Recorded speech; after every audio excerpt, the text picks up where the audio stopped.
Welcome back to Investing Talk Podcast. Today, we're going to be looking at Barrick Gold Corporation, Okay. ticker symbol GOLD. Right. This company has been making, waves in the market lately, and Yeah. there's this debate brewing. Is it time to hold your shares, buy more, or maybe just avoid it entirely? Yeah, they've been on an upward trajectory recently. To really kind of get a grasp on this, we need to understand what's driving this positive momentum. Exactly. So, fill us in. What's behind Barrick Gold's success? Well, let's start with their financials. Okay. They just announced a massive 69% surge in net earnings for 2024. Okay. That's a huge jump, and it's definitely caught the attention of investors. Okay. 69%. That's impressive. But, strong earnings aren't always the whole story. What else is contributing to this excitement?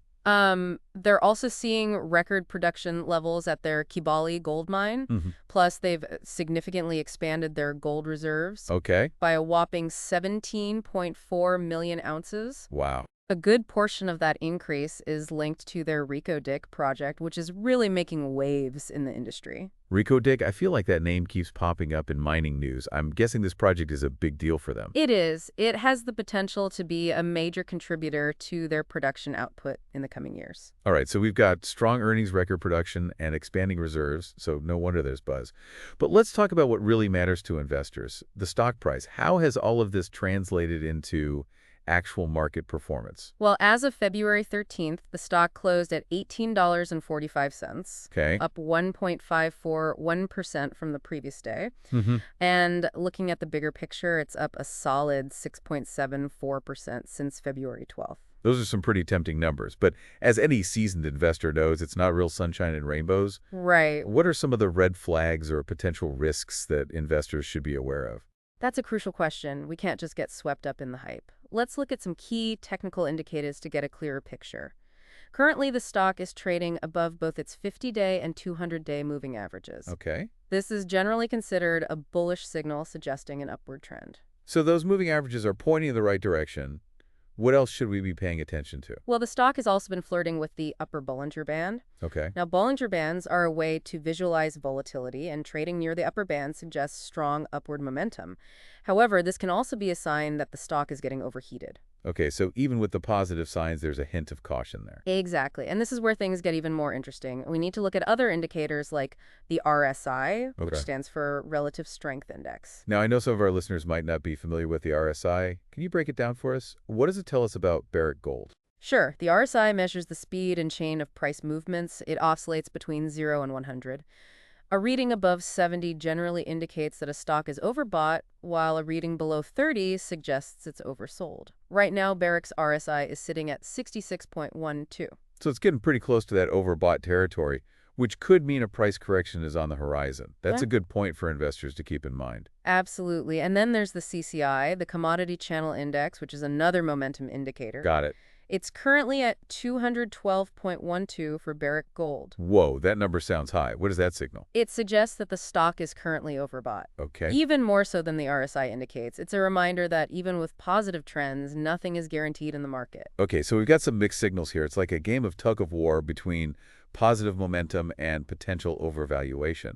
What do you think for our listeners who might be holding Barrick Gold right now? Well, it's definitely a situation that calls for careful consideration. One thing Barrick just announced that I find very intriguing is a $1 billion share repurchase program. Wow, that's a significant move. What's the takeaway there? Share buybacks often signal that a company believes its stock is undervalued. It's a way of investing in themselves and potentially boosting the share price. Interesting. So on the one hand, we have technical indicators suggesting the stock might be overbought, but then we have this buyback program that could indicate undervaluation. How should investors reconcile these seemingly conflicting signals? It's about weighing the evidence and considering your own investment goals and risk tolerance. Remember, Barrick is also keeping its quarterly dividend at 10 cents per share, which adds up to $696 million in dividends for 2024. So they're returning value to shareholders in two ways, dividends and buybacks. That's something to consider. But before we jump to conclusions, let's dig deeper into Barrick's overall strategy. What else makes them stand out in the gold mining industry? One thing that sets Barrick apart is their diversification strategy. Okay. They're not just focusing on gold. Right. They're also making significant moves in the copper market. That's right. You mentioned their copper reserves earlier. Why is this diversification into copper so important for Barrick? Well, copper is a crucial metal in many industries, especially those focused on renewable energy and electric vehicles. As the world transitions towards greener technologies, the demand for copper is expected to just skyrocket. So Barrick is positioning themselves to capitalize on this growing demand. It's like they're hedging their bets, so even if gold prices fluctuate, they have another revenue stream to rely on. But how significant is this copper play for them? Is it a major part of their overall strategy? It's becoming increasingly important. For example, the Reko Diq project, which we talked about earlier, is actually a copper gold project. It's not just about the gold reserves. They're expecting to extract significant amounts of copper from that mine as well. So it's a two-for-one deal. They're tapping into both gold and copper, which is a smart move considering the long-term outlook for both metals. But let's go back to gold for a moment. It's still their core business, right? What's the current outlook for gold prices?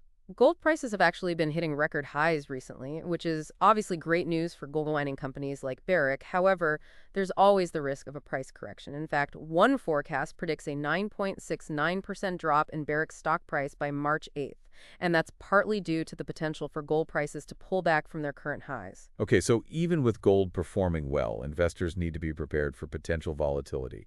It sounds like a classic case of what goes up must come down, at least to some extent. But is there anything else on the horizon that could impact Barrick beyond the ups and downs of oil prices? There are always external factors to consider. One thing that's caught my eye is the potential impact of the AI race on mining stocks. The AI race, that's interesting. How could that possibly affect a gold mining company like Barrick? Well, as investors pour money into the tech sector driven by the excitement around AI, it could lead to a shift in capital away from more traditional industries like mining. Even though gold is often seen as a safe haven asset, there's still a chance that investors might chase returns elsewhere, especially if they believe the tech sector offers more growth potential. That's a really thought-provoking point. So even if gold itself holds its value, investor sentiment and the flow of capital could still impact mining stocks, it's like a ripple effect from the tech world. Precisely. And then there's the overall market sentiment to consider. Right now, the Fear and Greed Index is hovering at 39, which signals fear. For our listeners who might not be familiar with the Fear and Greed Index, can you explain what that means? Sure, the Fear and Greed Index is a way to gauge market sentiment. It uses a scale from 0 to 100, with 0 representing extreme fear and 100 representing extreme greed. A reading of 39 suggests that investors are currently feeling quite cautious, even with the positive news surrounding companies like Barrick. So there's a sense of uncertainty in the air, even with gold prices at record highs. It seems like investors are hesitant to fully embrace the bullish sentiment. Exactly. And that hesitation could translate into less investment flowing into mining stocks, even those with strong fundamentals like Barrick. Okay, so we've got a lot to unpack here. Barrick has strong earnings, a smart diversification strategy, and they're returning value to shareholders. But we also have potential overvaluation market volatility and the looming shadow of the AI race potentially impacting investor sentiment. With all of this in mind, let's get to the question that's on everyone's mind: hold or buy? What's your final verdict on Barrick Gold? Based on everything we've discussed, I'd recommend a cautious hold for Barrick Gold with a bullish bias. Cautious hold, that seems to be the theme of the day. Can you walk us through your reasoning? Why hold and what makes you lean bullish? If you're already holding Barrick Gold, it's wise to keep a close eye on those trailing stop losses. That way you can protect any gains you've made if the market takes a downturn. Remember, even with the positive factors, there's always a chance for corrections and fluctuations. That's a good reminder. A trailing stop loss can be a valuable tool for managing risk in a volatile market. What about for investors who are considering buying Barrick? Is now a good time to jump in? If you're looking to get in waiting for a pullback, might be the smarter play. Buy low, sell high, right? It's hard to time the market perfectly, but with some of the overbought signals we're seeing, a bit of patience could pay off. That makes sense. It's tempting to chase the momentum, but sometimes it's wiser to wait for a better entry point. So to sum it up, for current holders, a cautious hold with a trailing stop loss to protect those gains. And for potential buyers, consider waiting for a pullback before jumping in. Exactly. And of course, always do your own research, consider your risk tolerance, and consult with a financial advisor if needed. Excellent advice. This has been an incredibly insightful conversation. Thanks for breaking it all down for us. My pleasure. It's always fascinating to delve into the world of investing. Now, before we wrap up, I want to leave our listeners with a question to ponder. With gold prices hitting record highs and so much uncertainty swirling around the markets, is now the time to diversify your portfolio and consider adding a gold mining company like Barrick Gold Corporation, ticker symbol GOLD. It's a decision that requires careful thought and consideration of your own financial goals.